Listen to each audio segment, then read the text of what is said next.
You're about to start reading Pride and Prejudice, one of my favorite books. I read it in high school and I didn't think I'd like it, and I really did. You might be troubled by some of the language because we don't speak the same way anymore, but I think once you start going, you're going to get into it. It might seem at first glance that this is a romance novel. And yes, there are elements of romance to it, but it's not just a romance novel. It's a novel about society and what roles we have to play. I chose this for our section on mothers and daughters and sisters because of the relationships that take place during the book, during the whole story. How do sisters react to each other? How do they react to their parents? How do parents treat their, not just their children, but their own relationship with their husbands and their wives? And especially a look at income. And I ask you before you read it, can income change the way you think about love and marriage? We like to say right away, no, that doesn't matter. But when people are out looking for a spouse, how many of them say, I'd like somebody who's poor? We think of falling in love with someone who can at least take care of themselves, not falling in love and marrying someone that we need to take care of. So it does play a role, but not as much of a role as it did back in Austen's time. You have to remember that the Bennet family did live a charmed life. Mr. Bennet is a gentleman, which means he didn't go out and earn his money, he basically inherited it.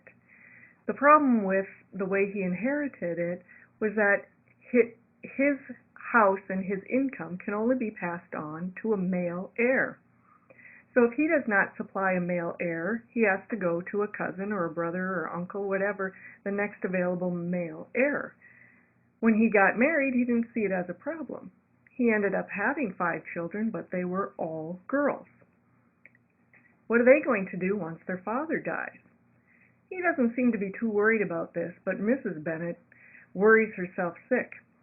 She brought some money to the marriage, and the daughters will have to live off of that. However, they're going to have to divide it 5 ways among them. So they're not going to be desolate, but they certainly aren't going to live the way that they want to live or that they're used to living. They might be a little poor.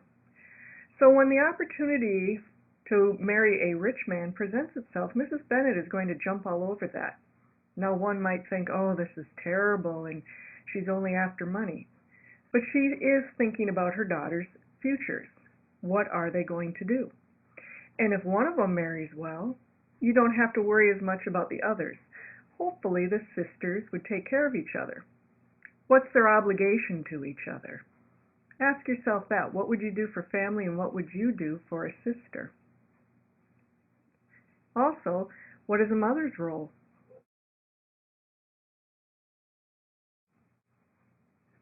At the time this book takes place, the level of income places the Bennets in the top 1% of the English income distribution. Again, that's at the time.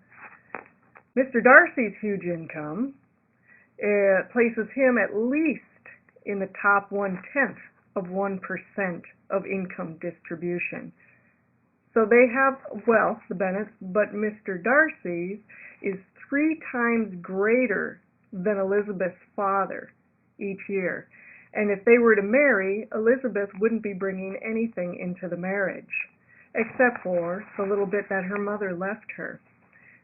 So it would be foolish in her mother's mind for her to refuse anyone who would be offering her a better income, her as the daughters, than what she would get on her mother's inheritance alone.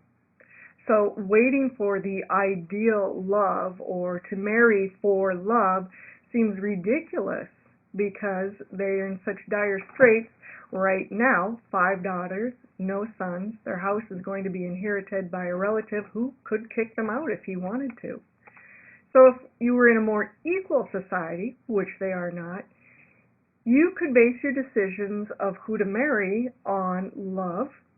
However, in this time, when so much depends, especially if you're a woman, on who you marry and how you marry, that decision the decision about getting money might trump a decision over love. And you'll see that come into play in the book too.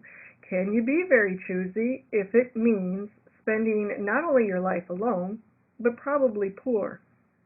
Think about that as you read. So don't be too quick to judge the characters and what they do, because we live in a different time.